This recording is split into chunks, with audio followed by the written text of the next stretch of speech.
The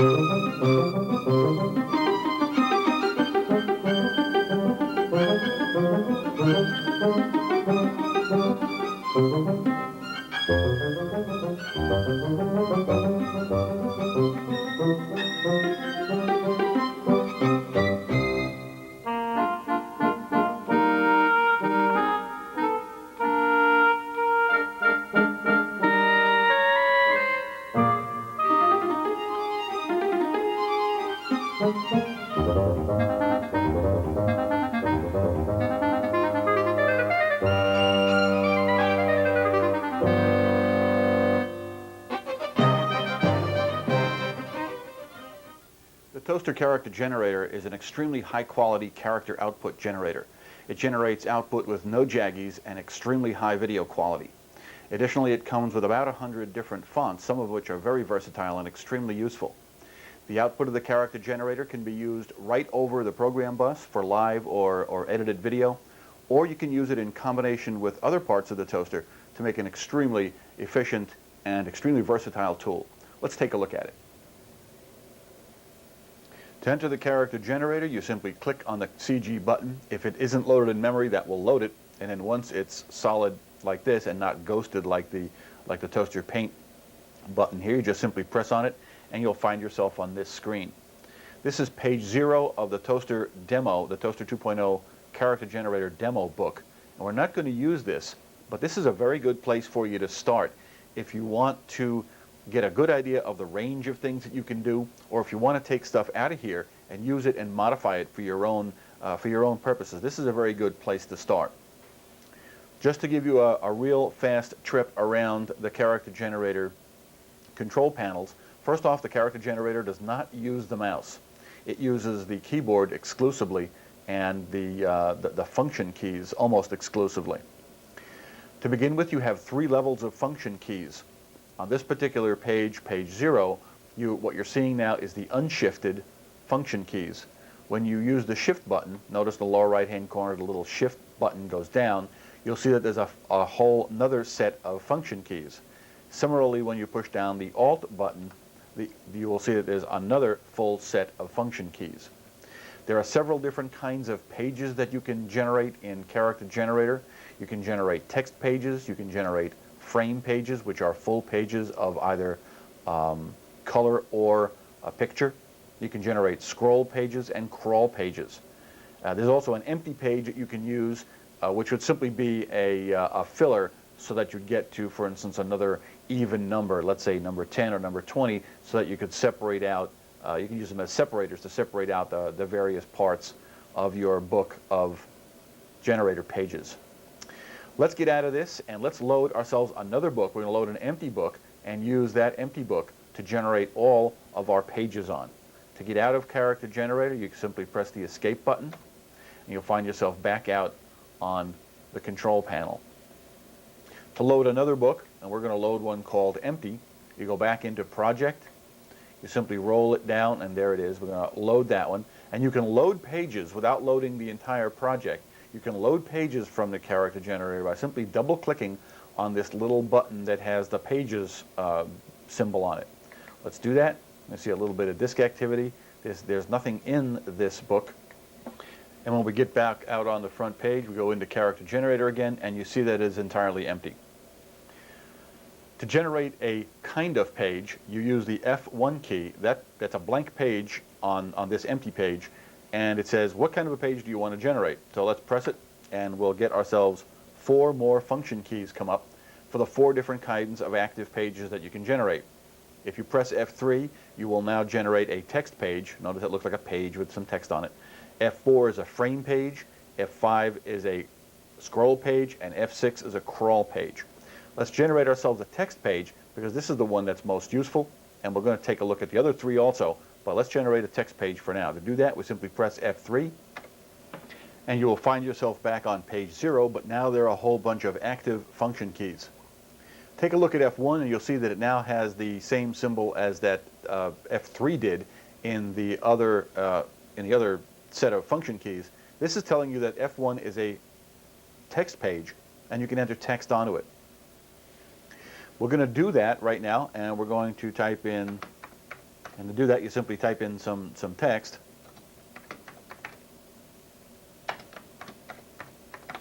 And since that's what the purpose of this kind of a page is, we're going to type in text over video. Let's see if we can change that font a bit. It's a little on the small side. Let's see what we can do to change the font. To do that, you use the F2 button, which is a font toggle key. And you'll simply toggle through the fonts in your current book. Now that looks a little better. Now let's do the same for the other. Okay, now we have two lines that have the same font on them. And let's see what this looks like out over video. To render your text out to the program bus, you have to press the F9 key first to render it, to make it available to the video. So let's press F9, and there'll be some activity. And notice that there's now an additional function key, F10, it's got a little clapboard on it. That clapboard symbol is the standard symbol that says render to the program bus. Let's press F10, and now let's take a look out at the program bus and see what it looks like. Okay, that's what the output of our program bus looks like. Notice that the text came with an edge, a black edge, and a transparent drop shadow. Okay, let's try to make this text a little bit more interesting, maybe a little bit more appropriate for the subject. First off, let's pick a larger font for this. I don't think that was quite big enough. I think we need to have a larger font. So let's go through our book of fonts here, and let's see what we've got. Notice that you get the name of it, and it'll tell you the point size. This is 24. A Simple Future 36. That's a good font, a little bit bigger, but still not as big as I want. Okay. Okay, it looks like we're back around to where we started. So we're going to have to add a font here. We're going to have to go find a font that we would like and add it to the book of fonts. To do that, you press the Alt key. Remember, there are multiple PF keys behind the ones that you see. And you'll notice that the F2 key, which was the font key in the Alt, it is now the plus or minus font, which simply means add a font. Let's do that. Press the F2 key. You get this message.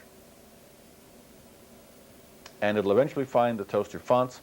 And now you find that you have many more fonts available. There are actually over 100 fonts available. There are very few in the book that comes with this as a default, but all of these can be added. Let's try this font right here, this Casual 55 font. It's a 55-point font, bigger than 36, and casual sounds like it might be really good for the kind of thing that we were looking at there. Let's go ahead and add that, and to add the font, don't hit the return button, which is the thing that is very tempting to do. You press the F1 key. Remember that character generator works with the F keys mostly. You can also remove fonts, and we won't do that, but you can remove fonts from the current book because there's a limit to the number of fonts you can put in your current book depending on how much memory you have. And to remove a font, you would simply use the right arrow key to go into the Fonts in Current Book half of this screen. And then take a look and you'll see that F1 is now changed. It now says -F, which means take away a font. To get out of here, you simply press Escape, and you will find yourself back out on the page that you were on before, which in this case is still page 0. Now let's take a look through our fonts and see there's Simple Future, Smooth 24, and here's Casual 55. I think that's going to be a very appropriate font. Now we can go down, you can go down to the next line and go ahead and toggle through all these fonts until you come up with a font that you want, or if you like that font and you want to apply it for the entire page, there's the shifted F2 key, and you'll notice that there's a little page symbol in the upper right hand corner of many of the PF keys on this shifted menu. What that means is they will apply whatever is on this line, they will apply it to the entire page. In this case, the F2 key will apply this font to all of the lines on the page that already have text on them. Keep that in mind. All the fonts on the page that already have text on them. Okay. Now let's see what this looks like, and maybe what we ought to do too is to change the position of the font. I think it would be better if it was in the center of the page. The centering tool, the justification tool, is the F4 key. And you'll notice that F4 right now has what appears to be all of the text centered. Well, that's what that is. That's telling you that this line that you're on is centered on the page. If you toggle the F4 key, you can put the text on the left side, on the right side, or you get this mixed justification. And what this means is you can say to the font, I want you to start in a particular place on the page. Not in the center, not on the left or the right, but some arbitrary place on the page. And we'll show you how to do that later on. For now, let's toggle this back to center. I want to show you about the F4 key right now, is the Alt F4 key. Notice that it has the two arrows that look like they're pushing the pages, the lines to the middle. This simply says, put everything in the middle of the page, top to bottom. It's a top to bottom justification. Now let's take a look at what this guy looks like out over the same scene.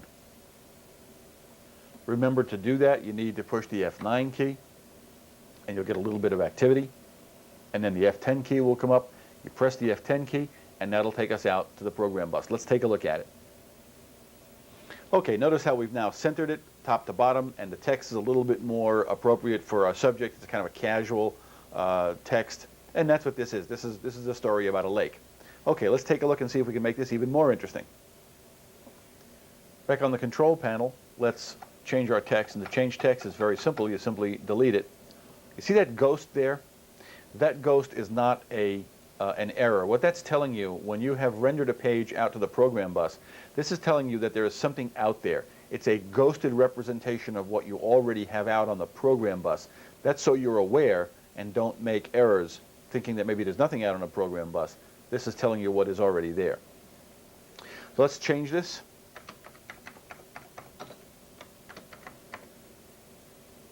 Something appropriate.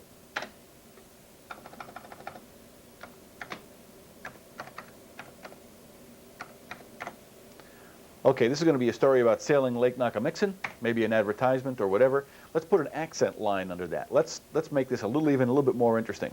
F7 is the function key that will give you an accent line, and it will give you a long, narrow one, but I don't think that's appropriate.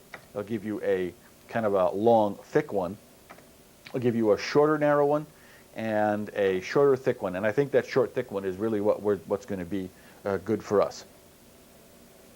Take a look down at the PF keys. Notice that we're on this accent line, and F2 has gone away. That's because there is no font allowed. You can't type onto this line. And if you try to do it, you'll get this message, no text allowed on a graphics separator.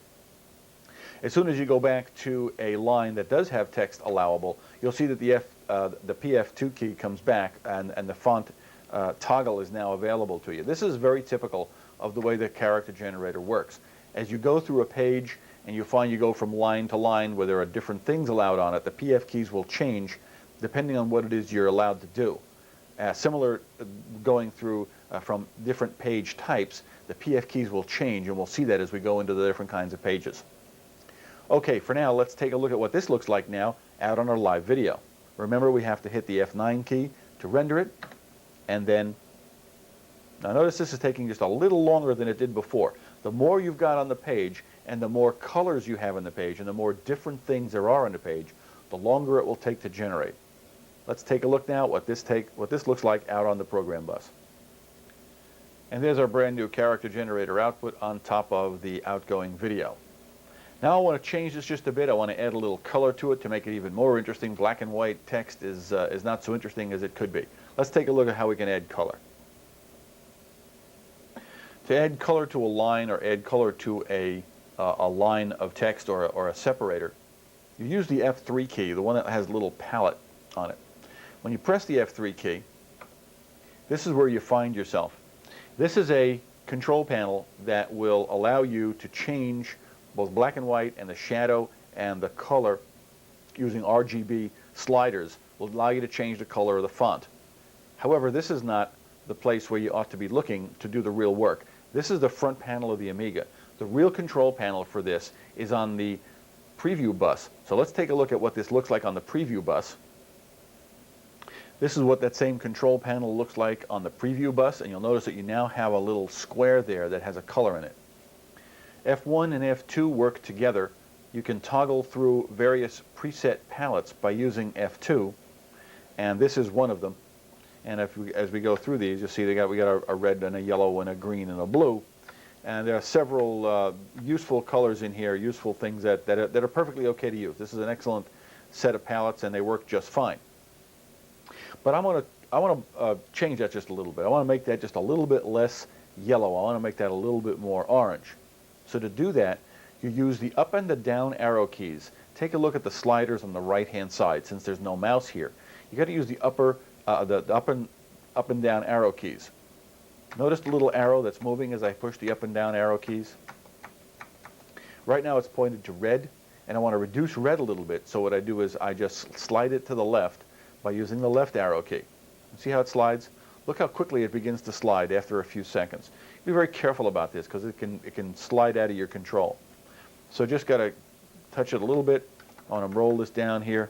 I want to put it right down under the little E in line. Notice the number. It's 203. I want to make that 200. Note the numbers on these palettes when you make them for yourself, because they are not preserved when you leave the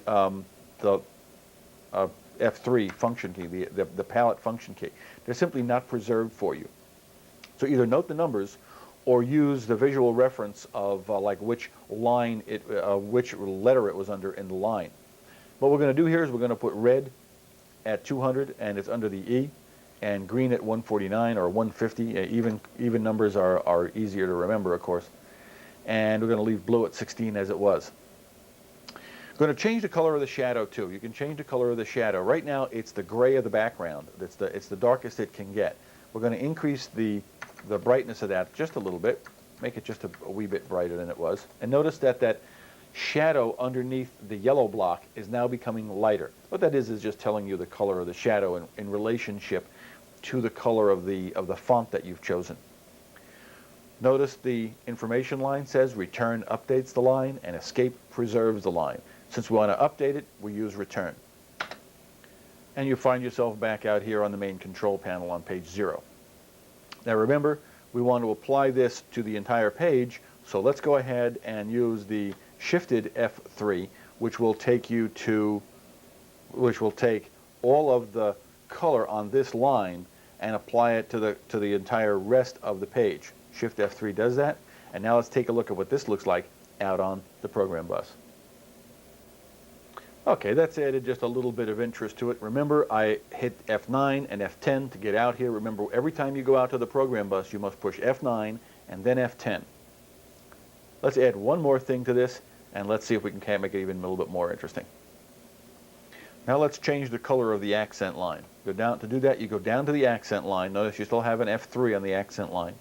Press F3 and you find yourself back here. Remember to look at the preview bus, not the front panel of the Amiga. Okay, here's our preview bus. Now let's toggle through F2 to find a more appropriate color. Perhaps that red 192. Yeah, that's a good looking red. Same shadow. Let's go ahead and update the line with a return. Back out on the Amiga front panel, let's hit F9 and then F10. And notice it's taking a lot longer to do this now that there's color in here, and there are multiple colors. There's F10. Let's take a look at it on the program bus. And there's our final product, something that looks a lot better than the thing we had with the black and white and the white letters. Okay, now let's take a look at how we can affect the shadows and the edges that we have available to us. Back on page 0, now let's take a look at F5 and F6. Those are the shadow and edge function keys. F5, toggling F5 shows you what kind of a shadow you have. In this case, it's a transparent drop shadow. And that's a no shadow, that's an attached shadow, and that's a dropped solid shadow. And there's an attached transparent shadow. F6 has several levels of edges available to it. That's the thickest, that's none, that's minimum, and that's the medium. That's where we started from. To apply these, you have several tools to do that, to help you do that. F5 has, shifted F5 has the how far away do you want the shadow from the text toggle. and there are 5 levels of that. They're very, very close, and then 4 that are further and further away. F6, the shifted F6 says, let's apply this whole thing to the entire page. And when you apply something to the page, you apply both the edge and the shadow. Let's take a look at what a solid shadow, as far away as it can get from the text, it looks like when it's applied to the entire page. So we're going to hit Shift F6. Now take a look up there at your text and the accent line. Notice that it's moved down just a bit. That's because these long shadows will take up more room than a shorter shadow, so it adjusts the lines to compensate. That's the kind of shadow we wanted. Now let's go a Shift F6, and now we have a solid drop shadow that's the farthest away from the text as it can be. Let's take a look at what that looks like out on the program bus. We press F9 and then F10. And that's what our solid dropped shadow looks like. Maybe not appropriate for this particular presentation. The kinds of shadows and edges that you choose can really affect the way these text lines look. Let's take a look at getting no shadow here. We're going to wind up with no shadow, and we're going to use the widest edge that we can. We're going to render this exactly the same way. Use a Shift F6 to get that to the entire line, and then we'll take it out to the program bus. And that's what exactly the same text blocks look like, but with a very thick shadow rather than edge rather than a shadow. And it makes rather a different presentation. Back on page 0, now let's take a look at some of the other tools we have available for shadow and edge. If we put an attached shadow like that, or a drop shadow, you go to an Alt menu, and you'll find that you now have an Alt F5 and an Alt F6. And there are a number of ways to toggle between the kinds of presentations you can do here. The shadow direction is determined by toggling through F5, and you have 8 different places that you can have the shadow. Let's change it so it looks like that. And the Alt F6, you can either have the edge going around the text block or the edge going around the shadow also. Now let's take a look at what it looks like with the edge around the shadow and the shadow going in another direction. Remember, we use Shift F6 to apply this to the entire page, and then we use F9 and F10 to get out to the program bus. Okay, there's our new shadow and edge, and notice that it gives an entirely different presentation. The combinations of these shadows, edges, directions, and the color of the shadow and the direction of the shadow can all make a very big difference as to how this character generated output looks on the screen. F7 was our line toggle or our line function key, and Shift F7 will insert a line above the line where the current cursor is. Alt F7 will delete the current line, the line that you have the cursor on, and there is no undo command.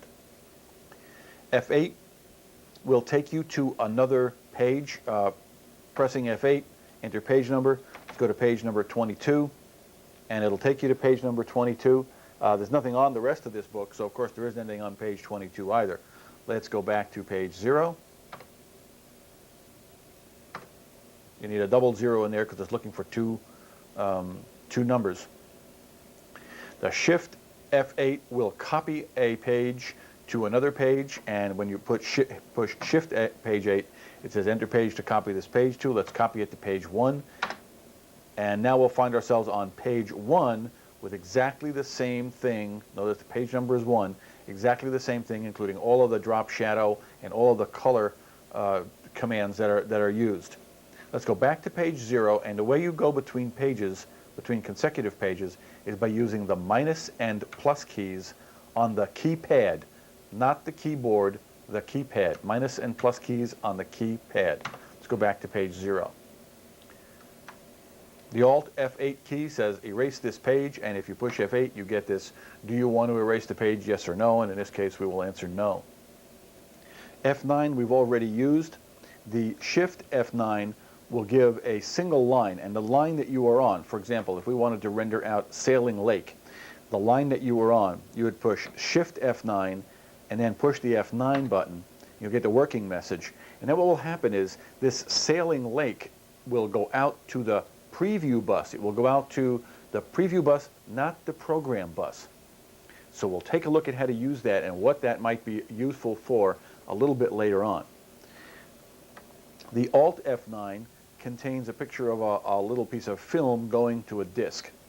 This is the way that you generate a buffered page, and buffered pages will load and render a whole lot faster than pages will render straight out of the character generator. Let's go ahead and make this into a buffered page by pushing Alt F9. Get the working message. This will take about 15 seconds to complete, and when it happens, after it's done, the working message will go away, the F10 will come back, and you can now render this out to the program bus normally. But take a look at the number of the page. You notice there's a little thing that looks like an N or a lightning bolt next to it. That means that this is a stored page. This is a buffered page. And what it means is that when you're out on the front panel of the switcher, you can render these pages a lot faster.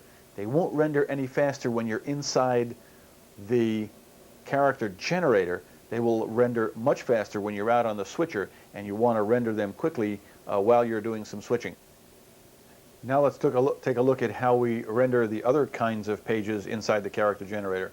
To do this, we're going to go to the next one. We're going to go to page 1. This is the one that we copied too, but we're going to change this completely. I'm going to go back into F1 and we're going to choose a completely different kind of page. Escape preserves the page. Notice this information line can be very useful if you get yourself into a place where you don't quite know what to do or where you're at. Take a look at what's on that information line. Quite often it will get you out of trouble.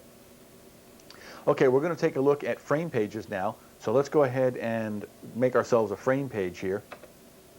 This is now a frame page. Notice that all of the text we may have entered before is completely gone. We have to enter new text.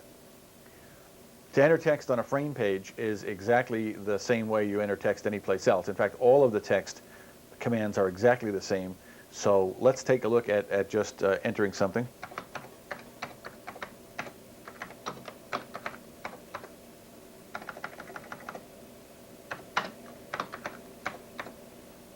All right.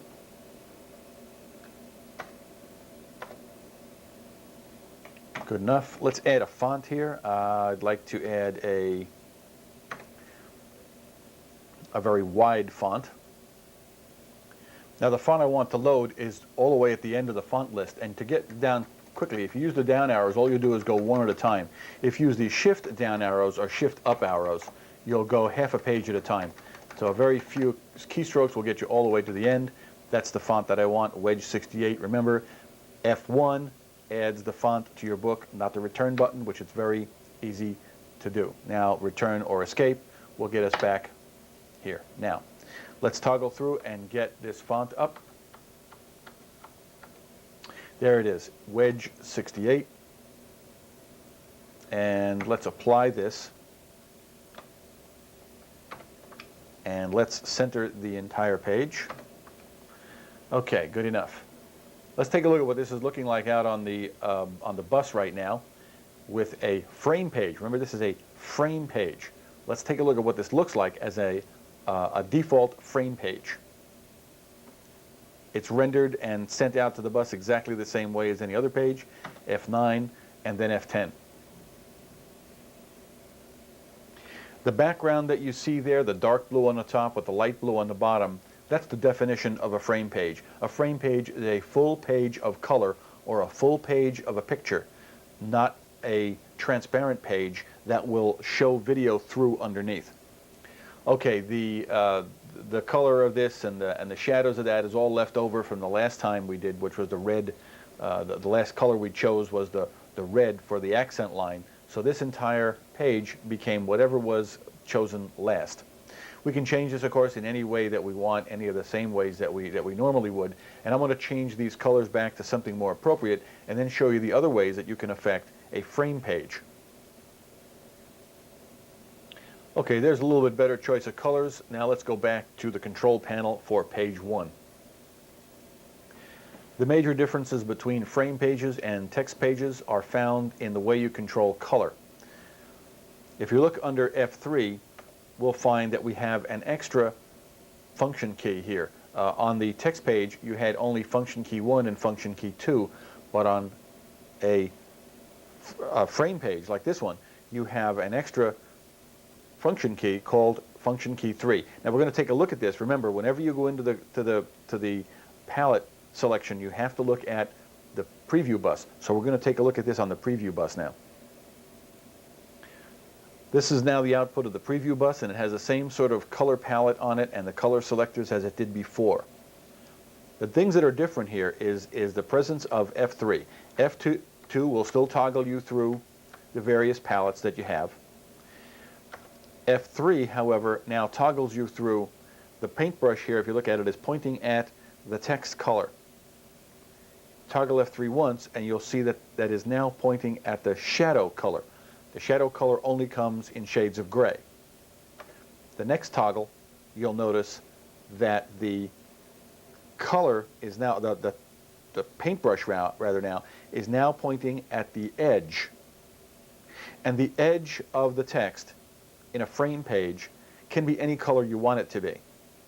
Keep this in mind. This is important as we go further on and we start to talk about the luminance keyer and some of the advanced topics in the luminance keyer. The ability to change the color of the edge on a frame page becomes important. Let's update this line and let's see what an edge color change would look like. Back on page 1, I'm going to use Shift F3 to apply that color to the entire page. Now I'm going to render it with F9 and F10, and let's see what it looks like out on the program bus. Just incidentally, these frame pages take a lot longer to generate than do the regular text pages. In general, the more you have on a page and the more colors, the more text, the more things you have on a page, the longer it takes to render. And the more it pays to make the page into a buffer page using the Alt F9 key. Okay, this is ready to go. Let's take a look at what this looks like out on the program bus. Okay, there's our output on the program bus, and notice the color that we had chose for that edge is a green, and of course we had chosen an edge that goes around the shadow, so that's what it looks like. You can do a lot of stuff with this edge color versus the shadow color versus the background. In addition to that, when we get into advanced luminance keyer, we're going to show you how to use this as if it were a regular key page so that you can use it over the top of live video rather than with the rendered background. Now let's go back to the control panel. Now we're going to take a look at some of the other palette control functions you have under F3. Under Alt F3, you have a paintbrush that looks like it's painting behind the character. That's how you determine the color of the background. On a regular text page, we're going to go back to page 0 and look at Alt F3. There's nothing there because you can't affect the background of the page. The background is transparent. Back on page 1, let's look at Alt F3. Remember to look at all of these palette control pages on the preview bus. That's what you're looking at now, the preview bus. Okay, take a look at F3. You'll see that F3 toggles between the top and the bottom of the page. The top of the page being the color that you want on top of the page, and the bottom being the color you want on the bottom of the page. In other words, the colors that will be blended between to make the entire spectrum that you saw. We're going to change this completely. We're going to make this a very dark gray, almost black. Okay, that's the bottom of the page now. We're going to make the top of the page into a red. And to do that, we'll simply move red up a bit, not too much, and move these guys up just a little bit, and move the blue down as appropriate. Okay. Let's make that a little redder. Okay, a little redder. Now we're going to render this. Return updates the page, escape preserves the page. We're going to render this exactly the way it is and show it to you on the program bus. Okay, there's our output now, and you can see that you can totally change the mood. You can totally change how this entire page feels depending on the colors that you choose for the top and the bottom. And they don't have to be different colors. You can choose exactly the same color for the top and the bottom and wind up with a monochrome page. Back on page 1 control panel now, we're going to use the Shift F8 to copy this page to page 2. And now we find ourselves on page 2, and here's page 1. which is what we had before, and here's page 2. I'm using the minus and the plus keys to go between them. And page 2 is identical to page 1.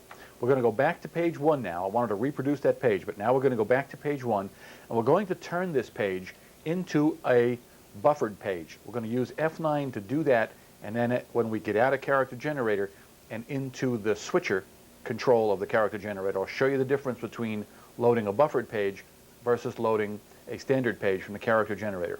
I'm going to press F9 and make that into a buffered page.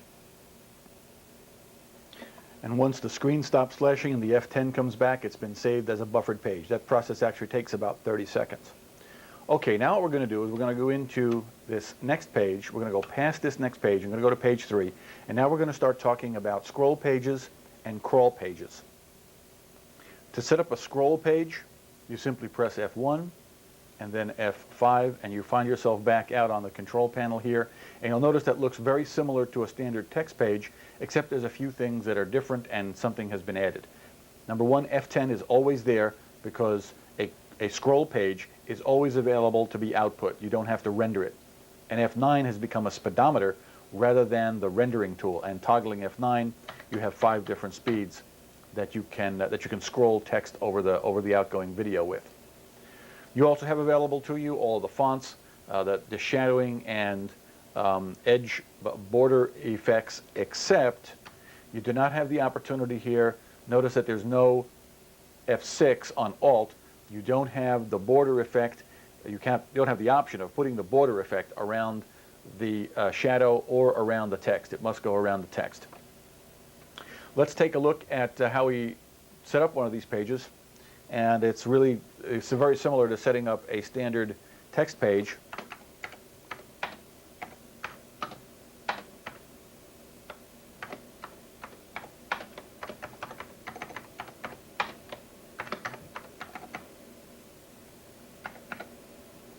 No spell checker on this, so watch your spelling.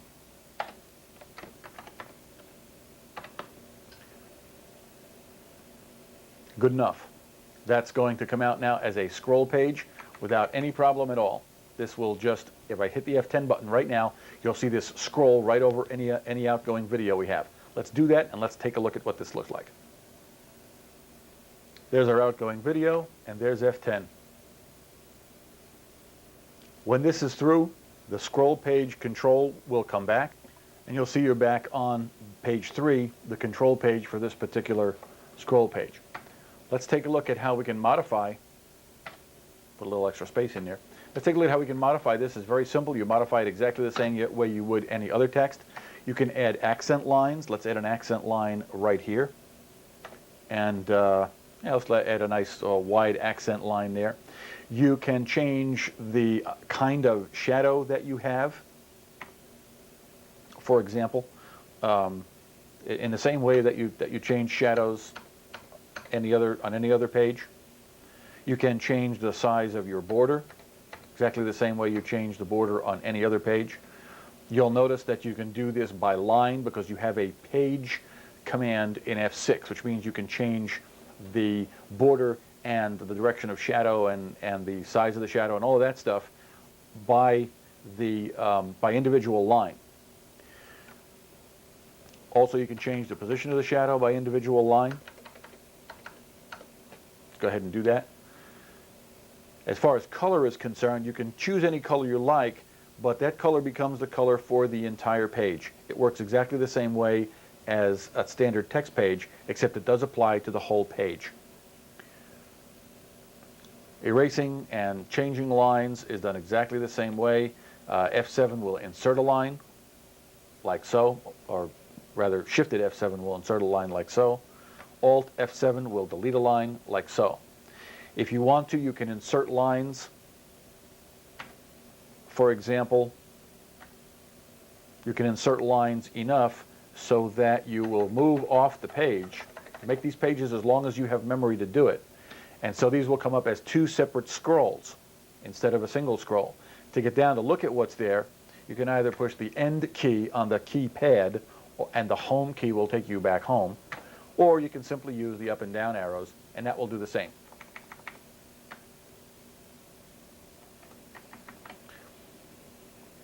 Let's move this up so this is in the middle of the page like that. And now let's go back home. Changing the speed, let's take a look at what the different speeds look like. This is the fastest scroll speed. This is the fastest scroll speed. And this is the slowest scroll speed. Notice that it really crawls on the slowest. I don't think we need to take a look at that. To stop a scroll in mid-flight, you simply push the right-hand mouse button and it goes away. You have a couple of different termination options, and by that I mean what do you want to do when this page is complete. And one of them says, which is the one we've been using, and it's the default that comes up, is run one time. Look at Shift F9 and you'll see there's the arrow, the circled arrow with the 1 in it. That says run one time. You have a continuous scroll, and this will just scroll and scroll and scroll and scroll until you push the right mouse button. And you have the little thing with the minus sign, which says scroll to the end and stop, leaving the last thing on the screen. Let's take a look at what that looks like. Now I set the speed back to medium, and let's take a look at what this stop on at last looks like. And there it is. And the last thing you have will stop in the middle of the page, and to terminate this whole thing, you push the right-hand mouse button and it fades away very nicely. Now let's go to page 4 using the plus button, and this time we're going to set up a crawl page, and that's F6. On a crawl page, you also have a speedometer. In F9, you only have 4 speeds though, and you have F10, which means that you can always render this out to the program bus. It's always available. It doesn't have to be rendered. You can choose any font. You have a palette available to you. You can choose the kinds of shadows you want. You can choose the kinds of borders you want. You don't have a justification except in Alt F4, and even though it says center it, what it really means is push it all the way to the bottom of the page, and we'll see how we do that later. You can also change on F5, you can change the direction of the shadow. Let's put something out here on this page, and you just simply use it to type. You just simply type text in as you normally would.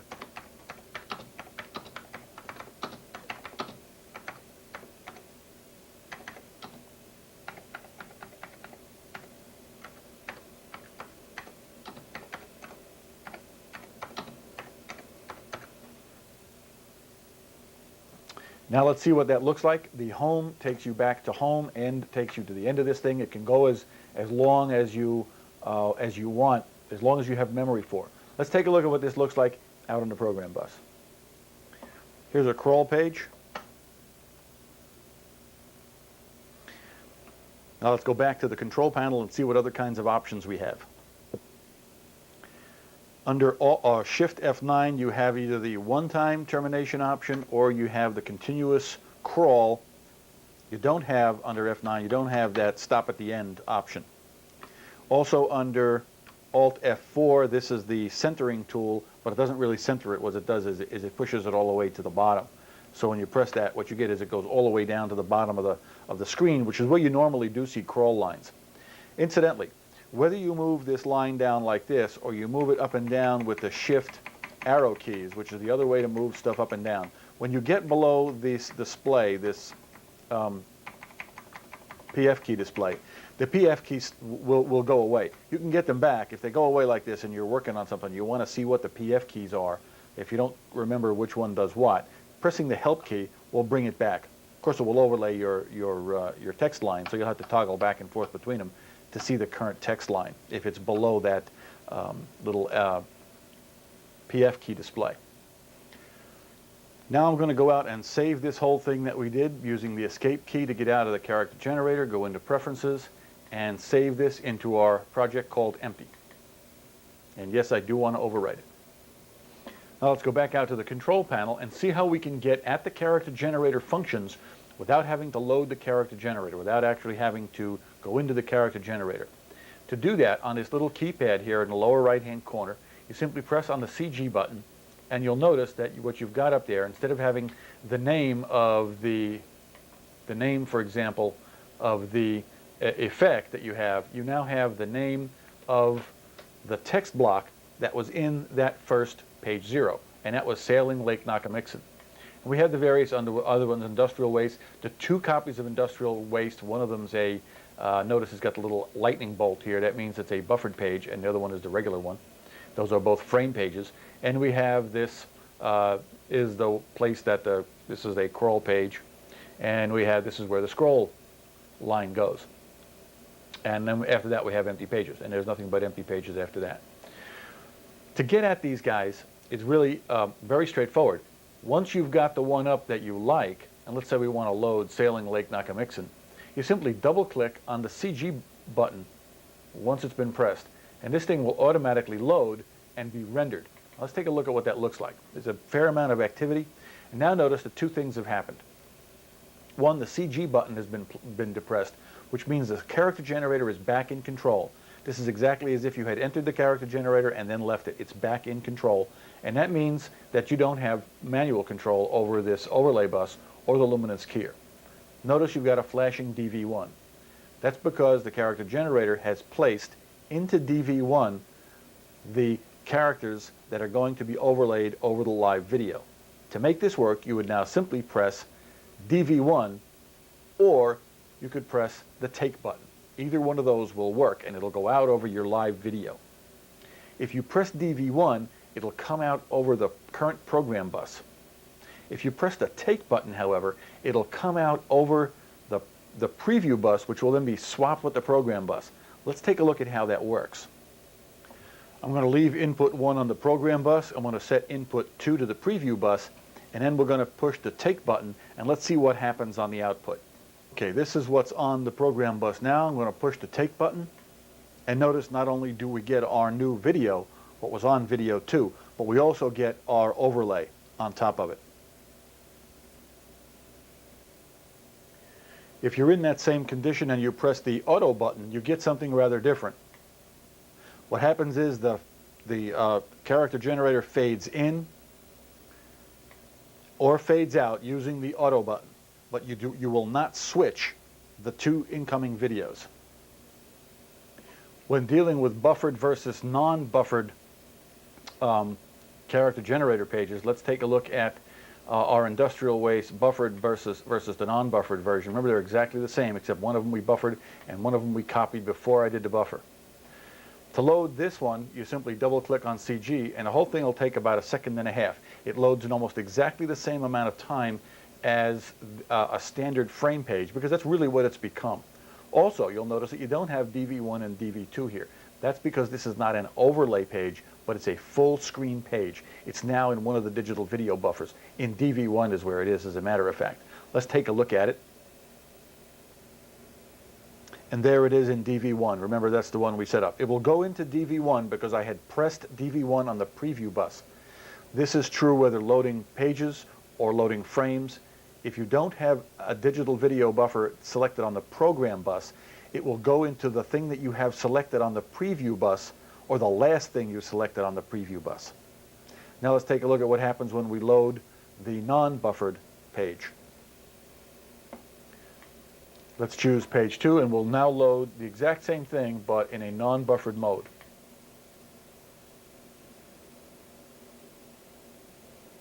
This is real time. This is exactly what will happen. So if you're going to be dealing with trying to set up, there it is, just came back, it's about 8 or 10 seconds. So if you're going to be dealing with trying to render multiple pages out to the program bus, and they're complex pages with a lot of color in them, or if they're frame pages like this, it really does pay to turn them into buffered pages. There's one more thing that you can do with a frame page, and to show you that, we need to enter Toaster Paint real fast. First we'll load it into memory, and then we'll click again to enter Toaster Paint. This is what the Toaster Paint control panel looks like on the preview bus, and I do suggest you use the preview bus for it because the color rendering will be best. We're going to do just one thing here. We're going to load something from the load frame function, and going to load this guy right here into Toaster Paint. Now watch what happens as it loads. You'll see the picture start to be loaded into the background. Once the picture is completely loaded, we're going to go back into Character Generator, and we're going to take the output of this buffer that's inside Toaster Paint, and we're going to apply it. We're going to pull it in to the Character Generator. Okay, that's complete. That's complete when the little scroll button, the mouse button comes back. Let's go ahead and exit this by going back to the switcher. And back on the main control panel, we'll enter character generator. And we find ourselves on page 2. And in the Alt F3, the background painting function, the background palette function, you notice you have an F2 there, which shows you the shading from top to bottom. But if you press F2 again, you find that everything else disappears, and what you have instead is a picture of the same icon that's used to designate Toaster Paint. If you now press return, it will take what was ever in the buffer in Toaster Paint, the thing that was the current painting or the current frame in Toaster Paint, and bring it in as a background here. Let's go ahead and do that, and let's see what this is going to look like once we've got that done. Return updates the page. So we'll hit return, and notice that nothing has changed here. This doesn't show you anything at all. In order to see this, we actually have to render it and take it out to the program bus. Let's do that, and let's take a look at what it looks like.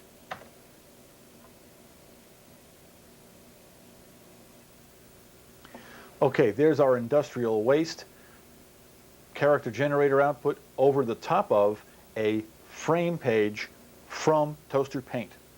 When we get into the Toaster Paint proper, you'll see that there are many other ways to use Toaster Paint and also the output of Chroma effects to get backgrounds for this kind of a text presentation.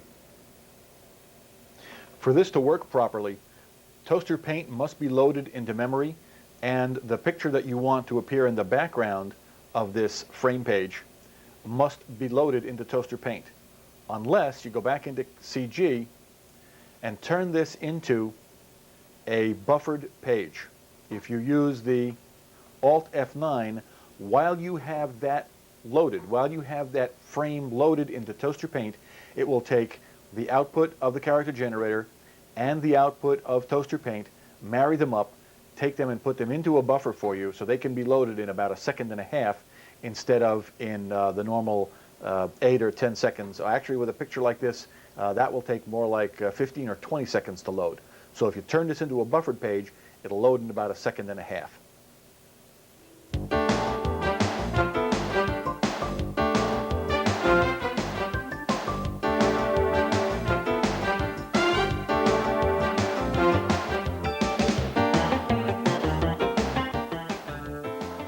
Toaster Paint is an extremely versatile paint program. It enables even a paintbrush klutz like me to do some pretty significant stuff and to produce some pretty good things that we can use in productions, some real practical things that are useful, that can be done without having to be a video artist, which I certainly don't claim to be. Let's dive into Toaster Paint and see how we can use it. To start up Toaster Paint, simply click on its button and you'll find yourself on this panel.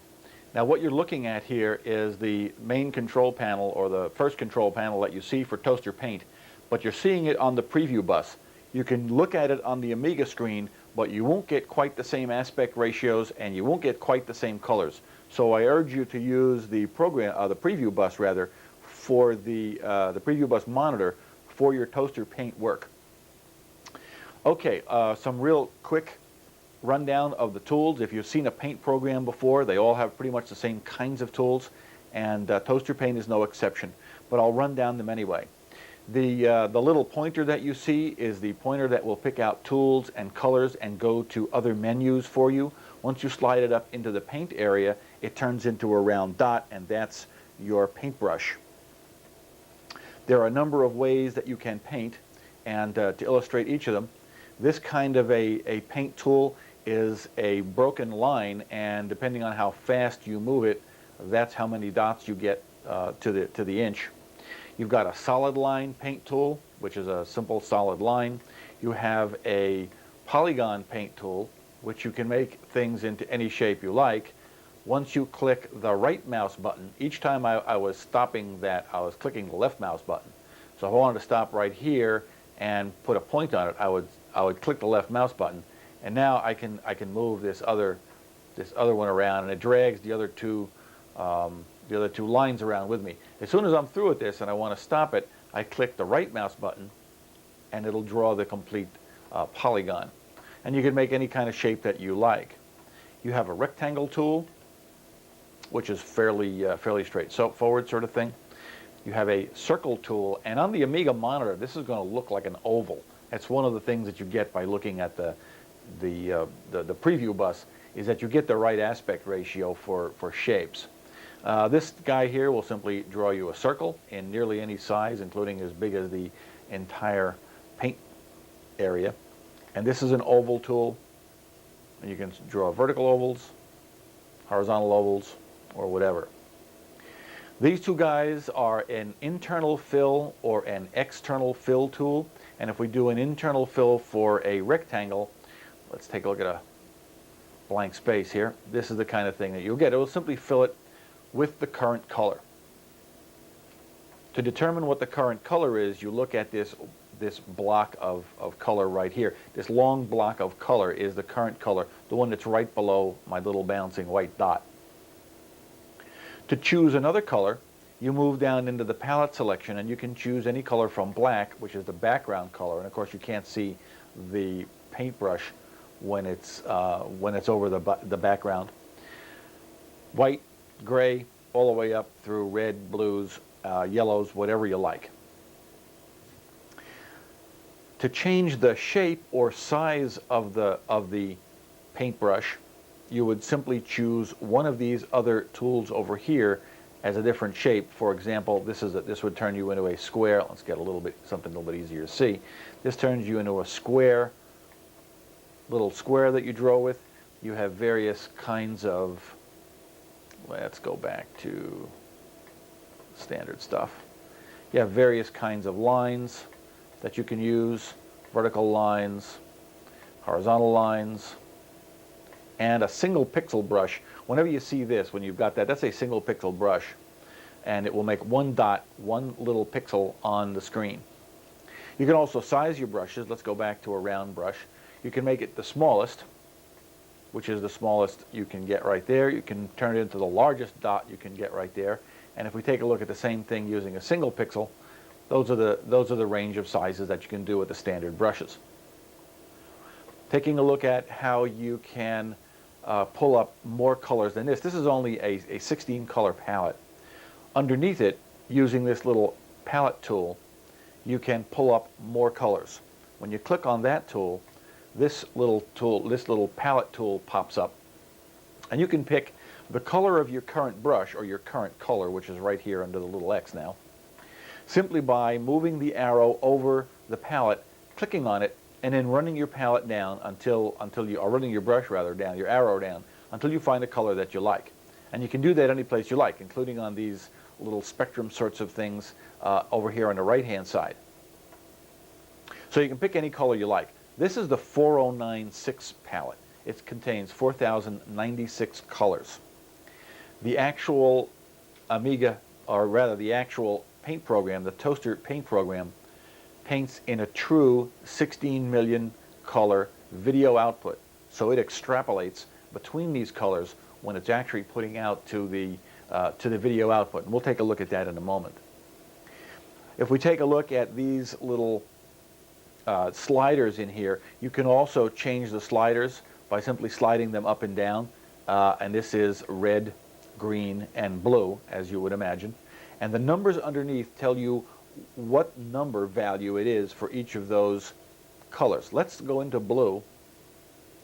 As an example, I'm going to click on the blue palette and watch those number values change. You've got a 208 value of blue. That's where I happen to have the pointer right now, and 0 value for red and green.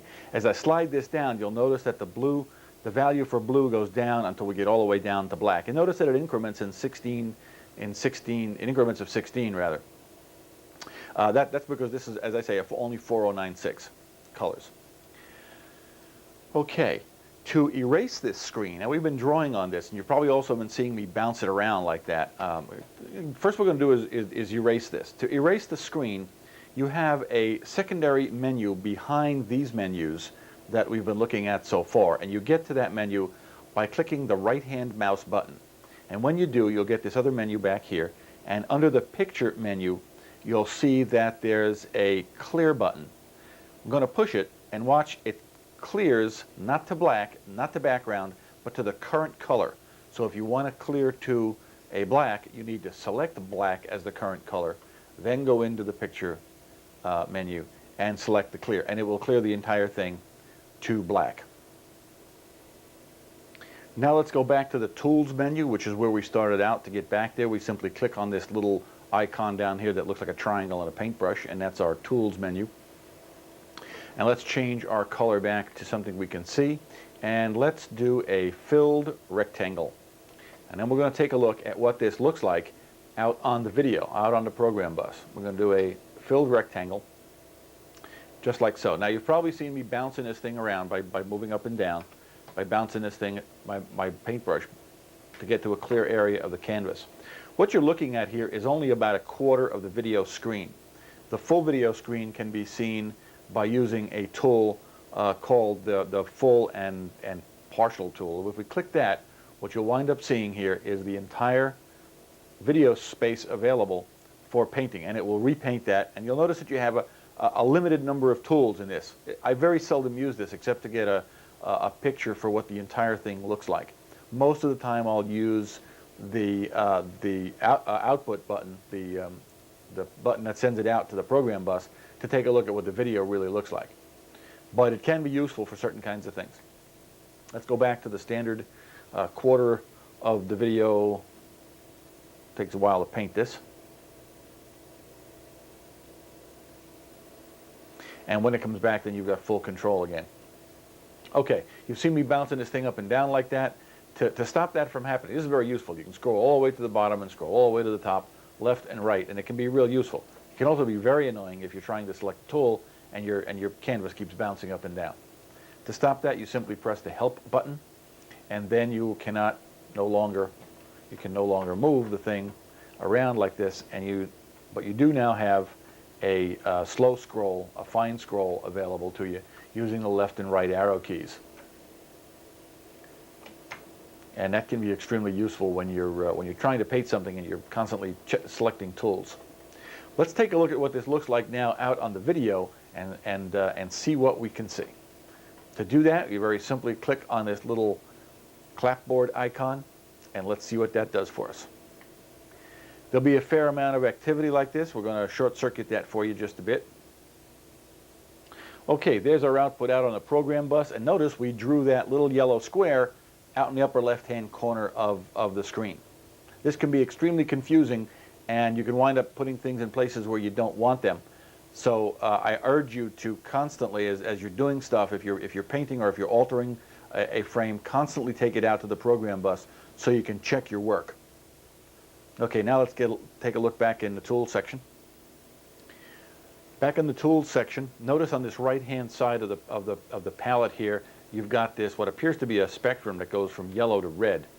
This is what's called the range painting spectrum, or the range painting tool. When you click on either one of these, the yellow or the red, let's choose red, you'll notice that down in here that this has changed. This used to say normal, it now says range painting. Range painting is a very, very useful, and it can be extremely pretty thing to do. You can do some pretty nice stuff with it. We're going to scroll this off to the right here, and we're going to do some range painting just to give you an idea of what it is. We're going to draw out the same rectangle we did before, but notice what's happened. Instead of having a solid rectangle of red, what we've got is red around the outside and yellow in the middle. There's a way of determining not only what these colors can be, but you can also determine where that hot spot or where that apparent light is. If you look at that, it kind of looks a little bit like maybe like a pillow, as if it might be roundish, because it looks like the light might be coming from straight ahead, straight at it. Well, you can change where that light comes from. And you do that in this other tool section called, there are actually two tools down in here. This is the transparency section, and this is the warping section. We're going to concentrate on the transparency section for now. Notice this little thing that looks like a sphere, and it's got a dot in the middle of it. Well, that dot is where the light is coming from, what they call the hot spot, and I like to think of as the apparent light. You can move where that light appears to be coming from by simply sliding this dot around.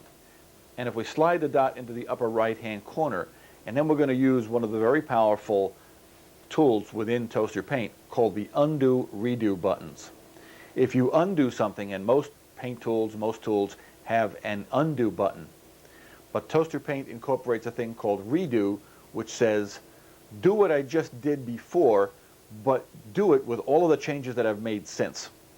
And that is an extremely powerful way of being able to explore effects and explore things that you might otherwise have a very hard time doing. Let's see how that works. If you undo, you notice that it simply goes away. But if you redo, it's now going to redo it with the light in the upper right-hand corner. Notice now that the brightest part of the object, if this could be considered an object, is now appearing to be coming from the upper right-hand side, and that's where this little apparent light dot is, or the hot spot. And then it shades off to red.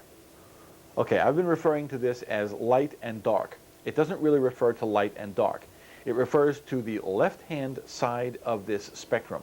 This is always considered the bright side. You could make this black and that white and put the dot in the upper right-hand corner. It would still shade from the left side to the right side. This is not the brightest part, it's simply the left-hand side. And you can choose any color in there that you want, and we'll do that later. Similarly, you can change this light to any place you like, and a very simple click of the undo and the redo button, and you notice that it's changed once again. There are also two other tools, two other kinds of light that you can put on this. There's a horizontal bar, or rather a vertical bar. And if you think of this as a big fluorescent light, and then let's undo and redo and see where that comes from, it's kind of like what you would have expected it to do. Most of the tools in Toaster Paint are pretty intuitive, and that's what happens if you put the bar in the middle. It's starting to get an appearance almost as if it's a cylinder. You also have a horizontal one, which you can slide top or bottom or middle or whatever you like, undo, redo, and let's see what that looks like. So this is a way of changing the apparent shape of objects and the way things appear by using this shading. Let's take a look at what this looks like out on the program bus. Going to render it. And notice that the colors are very smoothly blended one into the other. Okay, let's go back to Tools. Okay, let's scroll down a bit, get ourselves to a clear area, go back to Tools, and we're going to select a circle, and we're going to draw some circles with the light in the upper right-hand corner. So I want to change that, go back into transparency. It doesn't matter the shape or the size or anything that you want to do. Undo, redo will take care of it. Okay, if this is a sphere and it appears that the light is coming from the upper right-hand corner, but transparency does more than select where the light appears to be coming from. Remember, I keep using light, but what I always mean is the left-hand side of this spectrum. It also selects how transparent the object is, how much of the background you can see through it. You select that with these two tools on the left-hand side of this apparent light or hotspot tool. The right-hand slider controls the edge transparency, and you have three preset, press the help button there, you have three presets: full, which is just exactly what you see here, half transparency, and completely transparent. And of course you've got a complete spectrum in between that you can use the slider for. Let's take a look at what happens if we take the right-hand side of this, the edge spectrum, and we're going to make it half transparent. And you do that by simply doing undo, redo again. Notice that the red part, the place on the right-hand side, where the right-hand side of the spectrum is now darker. If there was something behind it, you would actually be able to see through it. If we go all the way to complete transparency and we undo, redo, you notice that it truly is transparent. Part of it has just simply disappeared. The reddest parts of this have simply disappeared. Similarly, we go back the other way and then undo, redo, you'll see that the brightest parts have disappeared. That points out something about the way these two tools work. On the left-hand side, they call this central transparency, and on the right-hand side, they call it edge transparency. That's not really what it means. It really means the color on the right-hand side when you're on the right-hand side, the color on the left-hand side when you're on the left-hand side. It really has nothing to do with the edge. You notice that this is not the edge. This is This is supposedly the center, but what you're actually getting here is where the light spot is. So the left-hand side refers to the left-hand color, right-hand side refers to the right-hand color, and has nothing to do with the edge in the center of the object. Let's take a look at what happens if we change one of these colors. I'm going to move to the left-hand side, and then I'm going to select blue. And notice that as soon as I select a color, it doesn't go into the current color when I'm in range mode. It goes into the side that I've selected. So I had selected the left-hand side, so my yellow became blue. Let's see what happens if we draw another sphere right here, right next to it, with the same kind of transparency setup.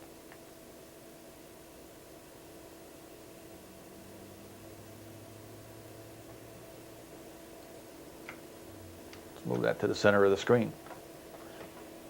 What happens if we reverse the transparency completely and make the edge transparent and the center solid? Undo, redo. Notice that you've got a blending of these colors in here. If you take a real close look at this, you'll see that the colors are blending together. Let's take a look at that out on the program bus and see what that looks like. And there's our two spheres. And notice that they blend quite well together. Okay, let's go back to Tools.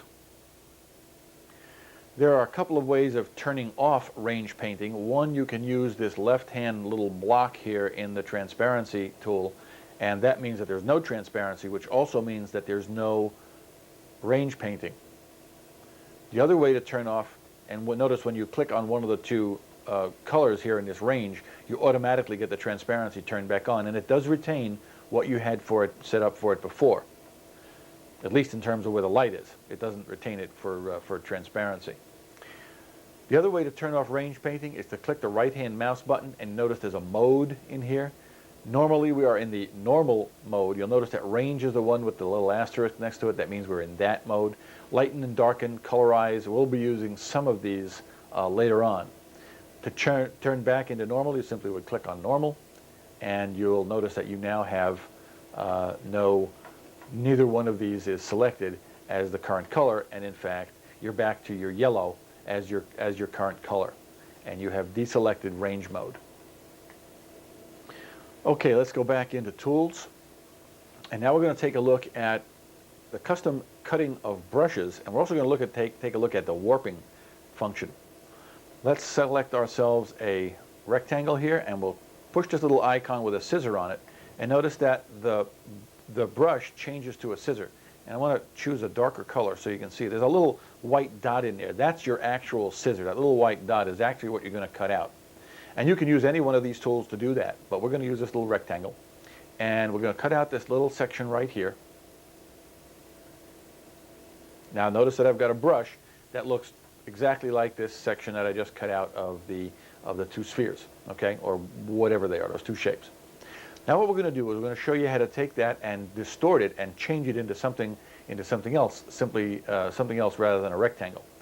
To do that, click the right-hand mouse button and bring up this mode menu again and go into what they call TX Map. Notice that TX Map is now active. You couldn't even have selected it before, but it is now selectable. That's because you have a custom brush cutout. If you select TX Map and then select a different tool, now notice that your brush has gone away. What we're going to do now is take this oval tool, filled oval, and we're going to paint a filled oval. But notice we do not get the current color. Instead, we get the brush that I had cut out previously, but it's now been distorted. It's been distorted to become the oval. You can make that any shape and any size you want. If you make it a sphere, and let's move to a place where we got a little bit more room here, and make it very large, you will get exactly the same thing, but you will get it in shape of a sphere. And notice that it's taken all of the colors, all the blending, and made it now back into a sphere. This is extremely useful. By the way, when this happens and you lose your menu, just simply click the right-hand mouse button and it will come back. This is extremely useful when you're doing, when you're painting things like text and you want to make the text into a particular shape, or if you want to make a particular point with something that you've got on the screen. It's also used in conjunction with, if we go back into warping and transparency, you'll notice that this warping section is now active. It's got a bar in it. This is another way, a much more sophisticated way, and we're not going to get into it just now because this is beyond the scope of the tape. But this is a much more sophisticated way of changing the shape of these brushes, of making them into anything you like. Let's go back to tools real quick. Okay, I've cleared the frame using a black color here. Let's go back to another color, orange.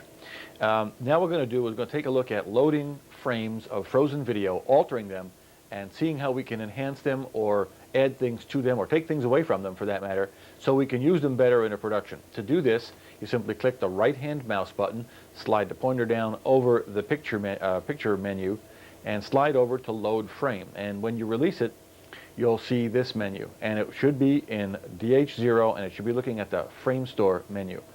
If it's not, you can go into other menus, or rather other directories, by simply clicking on the appropriate little button up here. For this particular one, we're going to take a look at this 1850 station here, and I'm going to show you what it looks like. You've already seen this picture. I'm going to show you what it looks like, and this is what happens. This is how you load a frame. You simply click on its name and then click on the Load Frame button. Now we're going to go ahead and speed this up just a bit. That actually takes a bit longer than that, but we've circuited a bit for you. Let's take this out to the program bus and take a look at what it looks like. This is a photograph of an old train station. It was taken around 1850, so that makes it about 140 years old. And it was not in this condition when we first got it to use in a production. It was rather badly damaged. So I'm going to take you back into what the original photograph looked like, and then show you how we changed it so that it was usable in the production that we put together. And to do that, we will simply load the other picture. But before we do that, notice in this picture menu, there's an option called Swap. And in Swap, you can exchange pictures, copy the picture, delete, or merge pictures. What it amounts to, you've got another buffer that's exactly the same size as the buffer in that you're looking at right here that can contain another whole picture. So we're going to copy this picture out and then take a look at the new picture by loading it into the primary buffer of Toaster Paint. So we'll just copy the picture, and if you have enough memory, it can do that. It's memory sensitive, of course. Now let's just copy the other picture, which is called 1850 Photo. Click on it, Load Frame, and when the pointer comes back, you now have the new photo loaded in. Notice that it's been damaged. It's been folded actually down the middle. Let's take a look at what this looks like in full out on the program bus. That's what the original photograph looked like before we changed it. Notice that it's been folded in the middle. It's been cracked down the middle, and somebody had taken it apart and put it into a nice frame so that it wouldn't be damaged further. But it was far too damaged to use in the history of the train station, which is what we were doing. It was a small promotional that we did for a local train station restoration committee. And to enhance this, to make this something that was usable, obviously we could have used it this way, but it just simply wouldn't have made as good a presentation. So in order to do that, we brought it into Toaster Paint, and then we used the brush cutting and moving and laying down the brushes using transparency options to basically remove that entire set of cracks. There's a crack vertical, and if you look carefully, there's a horizontal crack that goes across the middle, right across the middle of the photograph. Let's see how we did that. Let's scan this photo real fast here and see what it is we've got. Let's scroll to the right. Incidentally, these up and down and left and right scroll buttons, the little arrow buttons, if you use the shift, you can move very quickly around the picture. So if this little minor scroll, smooth scroll is a little bit too slow for you, just use this. Okay, it's real tempting to start here at the top because it looks like this would be real easy to do, to just cut out a piece of the sky and replace it, just place the chunk right over that little crack. It turns out that this is very difficult to do. It's much more subtle than you might imagine. The shadings across one part of the photograph to the other, when you've got a smooth area like this, makes it much more difficult to do that. Instead, let's take a look at a place where there's a structure where it's much easier to find something to overlay over the top of something that has been damaged or something that you want to eliminate. First off, to start out, we should use a single pixel brush always. In this case, we're going to use a filled polygon tool. I think I want to change the color of the brush so that we can see it a little bit better. And then simply go into this little cutout. And what you do here is find an area next to the area that's damaged, and we're going to start with this area right in here. Find an area that's next to the area that's damaged and cut out a polygon that's wide enough and a little jagged on the edges. Doesn't have to be real jagged. Just enhances the realism if you do this. Okay? You now have a little polygon that is a piece of a rail, and we're going to just lay that rail right over the top of the crack where the existing rail was hidden by the crack. And we can just click it down. When we do that, you notice that what you've got is something that looks like it's been laid down. You've got some stuff on the top that's it's kind of like a little jaggy in here. It doesn't quite match up. Maybe even on the bottom it doesn't quite match up. In the rail part it matches up pretty good, but on top and bottom it doesn't quite seem to blend right. And if you continued to do this, you'd wind up with something that looked very blocky and was not very realistic. So to get around that, we go into our transparency tool, and we take the edge transparency all the way down to 0, all the way down to nothing at all. And in this case, we're going to use that vertical bar because that's the shape of our brush. If you take a look at it, it's vertical. Then what we do is we undo and redo again and see what we get. Notice that the edges, the top edges along here, right next to where I'm moving the brush, have blended in better. And the bottom edges too have blended in better. Yes, you also have a little bit of the crack itself remaining in here, so we need to move the transparency up just a bit and then undo and redo it again. And notice that that looks a lot more as if this was actually laid down, if this was actually part of the rail. A lot of this stuff is judgment calls, and you have to take a look at what this looks like, and then always, always, always, once you've got something that you think is right, before you go on to the next brush, cut another brush, use transparency and plop it in place, go out to the program bus and take a look at what this looks like out on video, because it will look different on video. Let's do that. There's what the output looks like on video. Notice that in the lower portion there, that rail now appears to go right through. There's some structure around it that might not be quite realistic, and we can go back into this and play with the transparency a little bit, or even cut another brush out and lay it down over this piece again. That's entirely up to you. This is pretty good as far as I'm concerned, so I'm going to move on to something else. Let's go back to the preview bus. In a similar fashion, remember you have to go back to Polygon and you have to go back to your brush cutter tool. In a similar fashion, you can proceed right up through the middle of this photograph, and this is a lot easier and a lot faster than it looks and says once you get used to it. It comes out, turns out this is relatively straightforward to do once you've got the concept. Okay, let's cut that one out. Find railroad ties that marry up with that. Looks pretty good. Back into transparency. I think that needs to be a little more transparent. Let's undo it, redo it. Nope, that brush doesn't work. So here's a case where you're going to have to start playing with it. Let's just take a look real quick at what that looks like out on the program bus. Okay, out on the program bus, after putting it out there, take a look at the gap that we've created where the crack was. Notice the two little white vertical strokes. If you do this often enough, you're going to find out that things tend to start repeating themselves if you're cutting the brushes a little bit too close, or if you're not using transparency well enough. That's what's starting to happen here. So I'm going to go back in and I'm going to change that and make it into something a little bit better.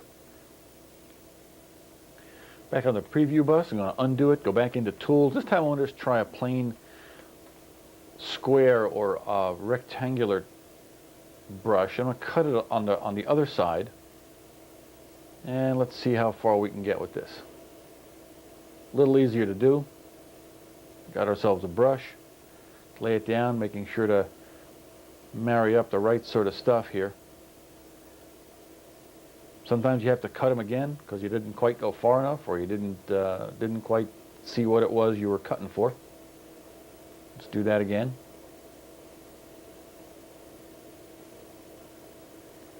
That looks to me like a better match. Let's click it down. Go into transparency. We've got maximum transparency on the edges. Let's try that with a little bit less transparency.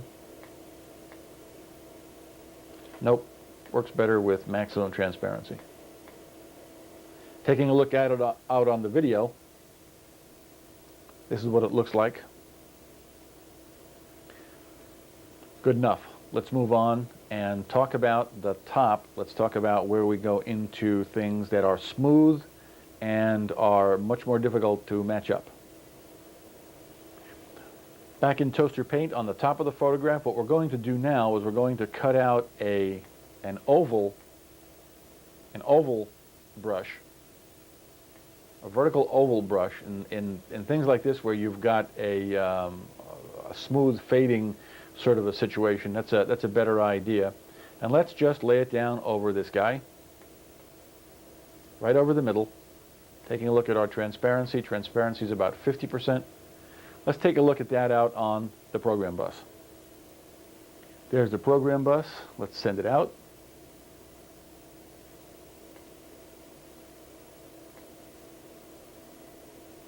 Notice that that little crack has disappeared, but looking out on the video, you can see something that you would not necessarily have noticed on Toaster Paint. There still appears to be a shadow next to where I just laid down that brush. That's because there is a shadow now down where I laid that brush. That's where the crack was shadowing the photograph. So what we need to do, this is okay as far as it goes, but we need to go in here and go back in to Toaster Paint and get rid of that shadow. To do that, we go back into Tools, get our brush back again, and notice when you push down the brush tool, you automatically get back what you had before. In this case, the oval, the filled oval. And let's cut ourselves another little brush, this time right over the top of part of what we were cutting before, like so. And now lay it down over here. It's subtle differences, but this is going to show up now as a blending, and that shadow is going to go away. Let's take a look at what this looks like out now on the program bus. There's the program bus, and this is what it looks like out on the program bus. This is a subtle difference, but I can't emphasize enough that these subtle differences that look very, very small when they're on one tiny part of the video turn out to be really annoying and very distracting, and in fact reduce the value and the quality of your presentation when they look like a very long shadow. This, if you don't take care of this, what it will wind up doing is it'll look like a very long shadow running through the entire photograph. You have to be very careful to wipe out all of the unwanted portions, including those things that are subtle and may not look like very much on Toaster Paint, and even may not look like very much when you look at them on the video, until you see the entire photograph again, and you'll find out that you've got one long, huge structure running through it, and then you're going to have to go do the whole thing all over again.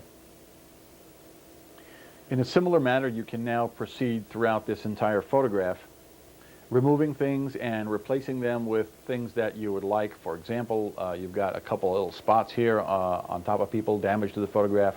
You've got this entire crack. Whole structures can be removed. You can take whole things out of pictures. You can remove, for example, this lamp, and in another photograph I'll show you how we did that. This is an extremely powerful tool and can make for very effective presentations. Just to give you an idea of the differences you can make, here is what we used in the presentation, and this is our original photograph. Okay, now we're going to see how we can change the entire photograph. Back here on the preview bus in the Tools section, let's pop up this background menu here and go into a mode called Colorize. This mode will take whatever current color you have. In this case, we've got brown. We're going to change that and apply it to the entire picture, or it can apply it using any one of the tools that you have available here, filled tools or non-filled tools. It can apply it and colorize, change the color of whatever it is that's under the tool. In this case, what we're going to do, we're going to go in here and pick a medium gray as our current color. Go into transparency and make sure we've got minimum transparency. You can use the transparency tool with these also, and you can experiment with that to see just how the effects go. And then what we're going to do is we're going to take this color in the colorize mode now, and we're going to apply it to the entire screen. You can do that by, for example, you could go in here and select your filled polygon tool, and then go all the way up in the left-hand corner, click the left mouse button, drag it all the way down to the right-hand corner, and release it. But there's a much easier way to do that. The little w, the lowercase w on the keyboard, if you press it, will simply apply whatever it is you have selected to the entire screen. And in this case, we have a colorize, and we're going to use this gray color to do it. It will apply this gray color to the entire screen. Let's see what that looks like. Watch the top of the screen as it rolls down from top to bottom. All of these effects come in from top to bottom when you do it this way. And you'll see that it's changing this. It's changing from a sepia tone to a gray to a much more modern looking photograph. When this gets about halfway down the photograph, I'm going to stop it by using the space key. You can stop any process that's going on by simply using the space key on the keyboard. Okay, that stopped the process. Click the right mouse button to get our menu back, and let's see what that looks like out on the program bus. This is what the program bus looks like right now. I'm going to send it out there and watch as it goes from top to bottom. Notice that you're not losing any detail here. You're just changing the color. It's being colorized. And compare the top color, the color of the top half of the photograph with the bottom. You can see that the bottom half was much more appropriate for what I wanted to do. You could make it look modern, you can make it look old, you can change the color of it completely. You can make it blue, make it orange, make it any color you like. In this version, for example, I simply outlined the station, excluding the people standing in front of it with the freehand filled tool in the full screen mode, and I got this kind of ghostly sort of quality out of it. All kinds of things you can do. And as I say before, I am no video artist, but this certainly would be appropriate, for example, for a ghost story. There are other tools that you can use in the mode. You can use this colorize mode, as I've showed you, or the range mode we will see in a moment. Lighten, you can lighten things, you can darken things, you can blur them. There are logical operators, ands, ors, and exclusive ors that you can use to change colors in extremely subtle ways. Let's take a look now at something just a little bit different. We'll take a look at another photograph here and see what it is we can do with a more modern looking photograph. This is a picture that was taken straight from videotape, and it was something that I wanted to use in a production. But I didn't like all of the distracting elements, the wire, the power wires, the street light there, and also the flagpole. So after some work, this is what it turned out to look like. But I still didn't like this. I thought there was some enhancement that needed to be done. It was kind of a gray day when I took the picture, so I needed to add some color to it. After I got through using some range painting with extreme transparency, this is what it looked like. What I added was basically the illusion that this was a picture taken at around sunset by using the range with a yellow and red range, and then just coloring in appropriate things. This is how it changed from one to the other. Part of the roofs, I did a little bit of the roofs, some of the nearer objects, made it much more interesting for the kind of production that I wanted to do. You'll remember this picture from our freeze frame part of the tape, but I took this freeze frame that we did earlier and brought it back into toaster paint, and I cut out an oval brush from our 1850s heavily sepiaed picture. I put this oval brush down, clicked it down, like so, with transparency set. As soon as this gets down, we'll show you the transparency. With transparency set like so. Heavily transparent on the edge, 100% transparent on the edge, fair amount of transparency in the middle. And this is the picture I got as a result. And then, in the production, I did a slow fade from the original picture, like so, to the enhanced picture. And we got the impression that the folks from the 1850s are now judging us as to what we're going to do with this building that we've inherited from them.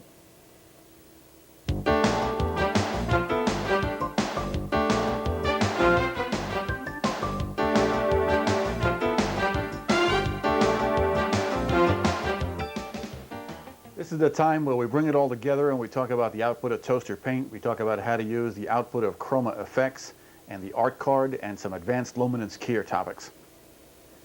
The first thing we're going to take a look at is how to take the output of the character generator and use it with digital or other video effects. To do that, we're going to just go ahead and generate our industrial waste,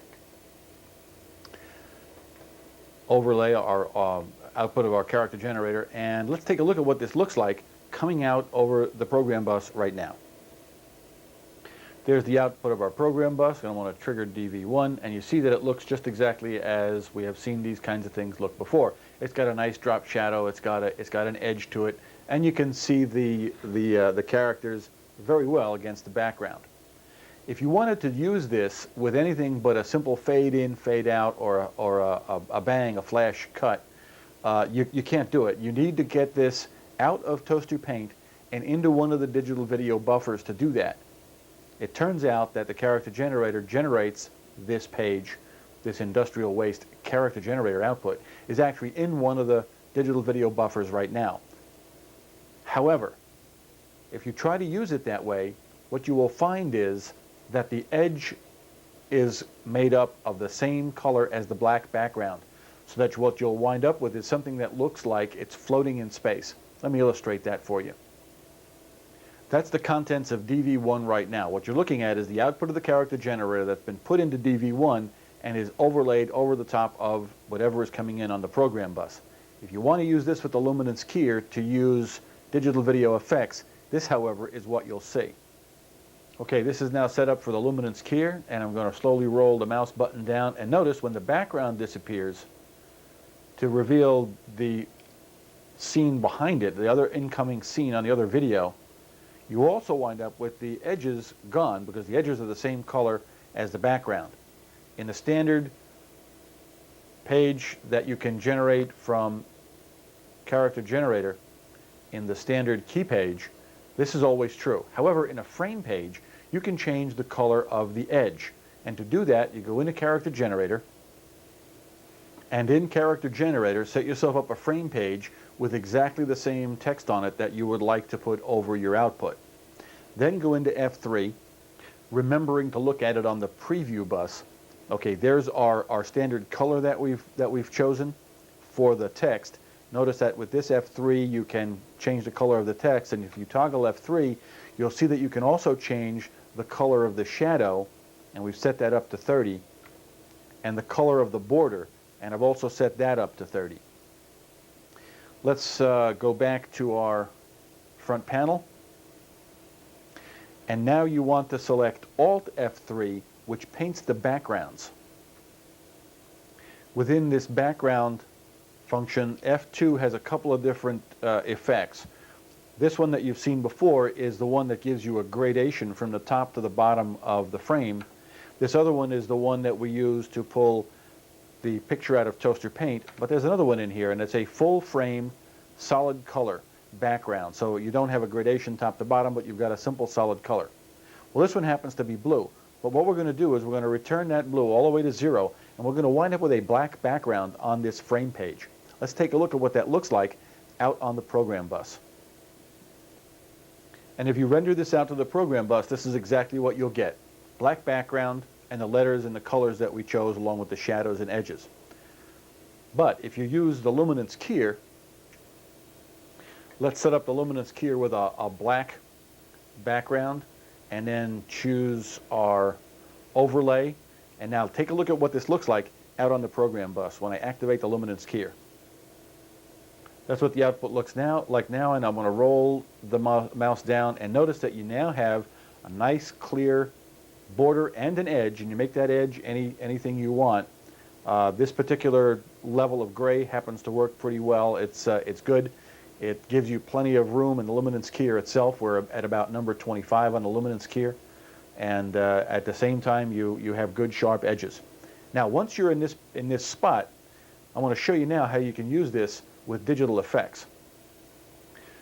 To bring that character generator output on using a digital effect, first turn off the luminance keyer and go back until you've got your black background, and then choose an oncoming digital effect, and it doesn't really matter which one it is. I'll go in here and I'll use the hemispheres. And once you're in this spot, you've got your output of the character generator in DV2, and you've got your incoming video on the program bus on 2.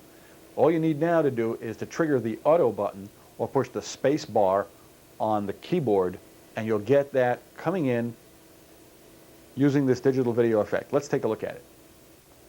There's our output. I want to trigger the effect, and there it is. And to get it off, you simply pick another effect and then just go ahead and trigger it, and it will go off using whatever effect you have chosen. You've seen how we can take the output of chroma effects, and in this case I've chosen the output of Solarize. You use the F7 and then the 7 key, and then exit to the switcher, and if you need to, you need to repeat the whole process until you wind up with the output of this effect into digital video buffer 1. Let's take a look at what that looks like.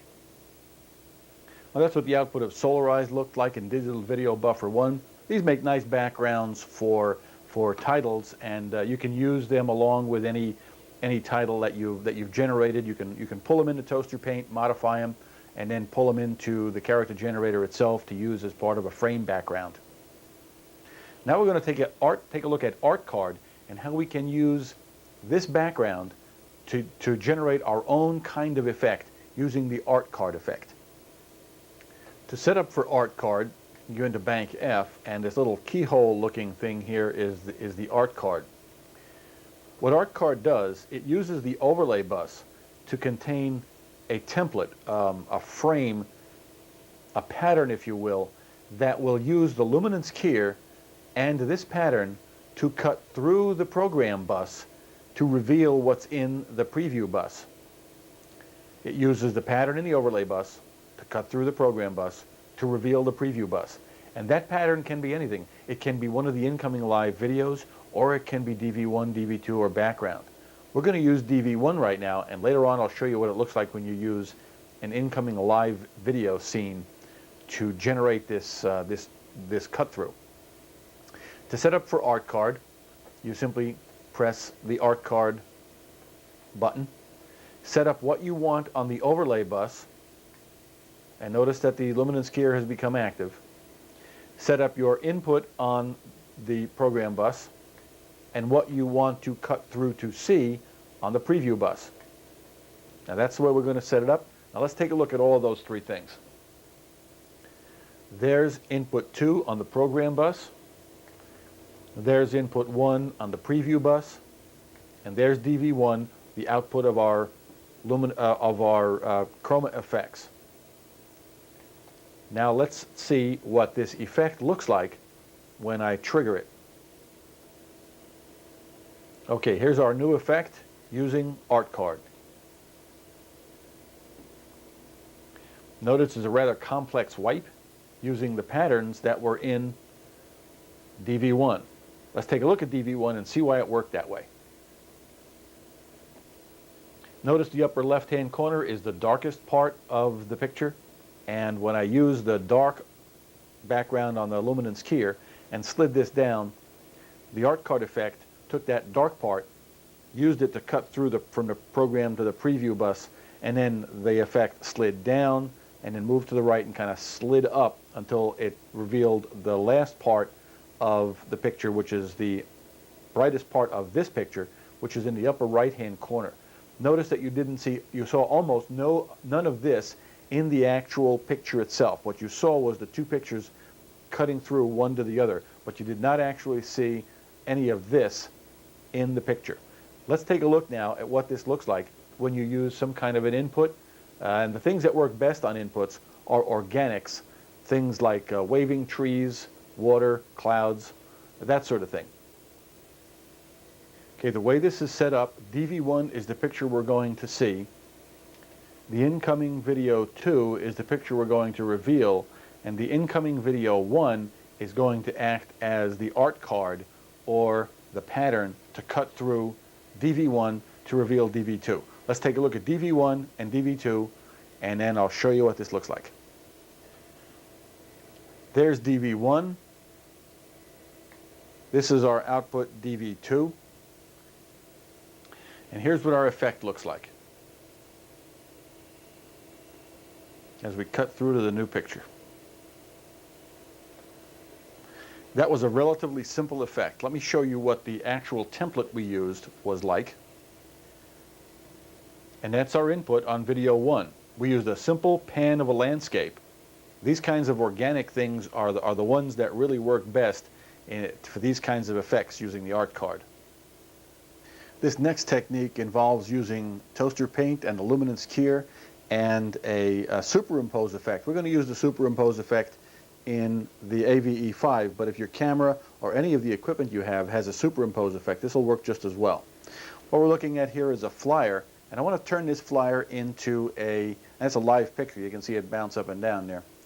I want to turn this flyer into a character generator output. I want to use this as if it were character generator output and use it for titling.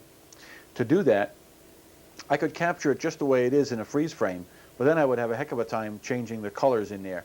Using the superimpose effect, by simply sliding the superimpose effect down, what we can do is we can brighten the entire background there, so we've got an extremely high contrast input. Then take the freeze frame and take this into toaster paint. Let's take a look at what that looks like. Okay, I've actually frozen this in DV1. What you're looking at is now the output, the contents of DV1. We're going to go into toaster paint and pull this directly from DV1 into toaster paint and do some alterations. To get something from the digital video buffers from toaster paint, go into this prefs menu here. You see that I've got to grab DV1 and grab DV2. You can either grab one field or 4 fields, in which case we're going to grab 4 fields to give us the highest resolution possible. This takes a little while, and once it's done, toaster paint will paint it in the normal way into its paint area. Okay. Something to notice about this. Take a look at the very top here. This little area up here where my brush is right now, that was the area that was not covered by the superimpose effect on the AVE5. This was very bright. If I looked at this, I would swear to you that this was white. I had 2 Omni lights on this thing, and it was hanging on a wall, and it's a bright piece of paper. It's a white piece of paper. But bring it into toaster paint, and you'll see that the thing is not really bright, and this would have given you fits trying to get this thing to work with the luminance keyer, because you would have been cutting through the actual thing that you wanted to show while you had this grayish background. It wouldn't have worked quite so well. Now we've got a really bright background, and to clean this up so we can use it for exactly what we want, all we need to do is to have an interior filled, and I always like to work with a single pixel rectangle, and then just go in here and wipe out everything that we simply don't want, and that's just about everything except the text.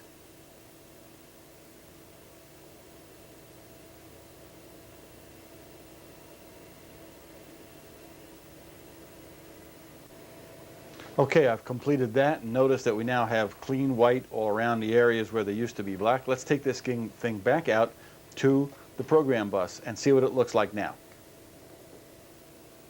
Okay, that's what our output now looks like. It's in DV1, and we're going to be using this with the luminance keyer to cut through to show our picture underneath, and that's the picture we're going to use.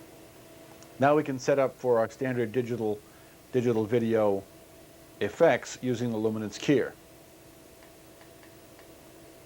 And now when you trigger the effect, this is what you get.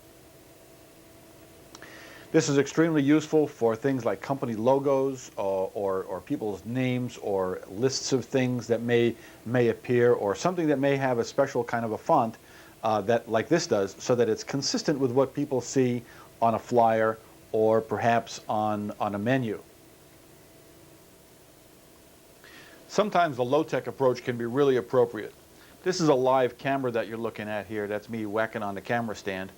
And I spent about an hour and a half, a frustrating hour and a half, trying to get a couple of well-centered and proper aspect ratio squares on a toaster paint canvas. And I just really got frustrated. Eventually I drew a couple of squares on a piece of paper, tacked it on the wall, shone a light on it, captured it on a freeze frame, rolled it into toaster paint, and used it as a template. And what it came up with was this. And then with the addition of some character generator output and overlays, I wound up with this. And that's pretty good for starting off with a couple of squares on a piece of paper.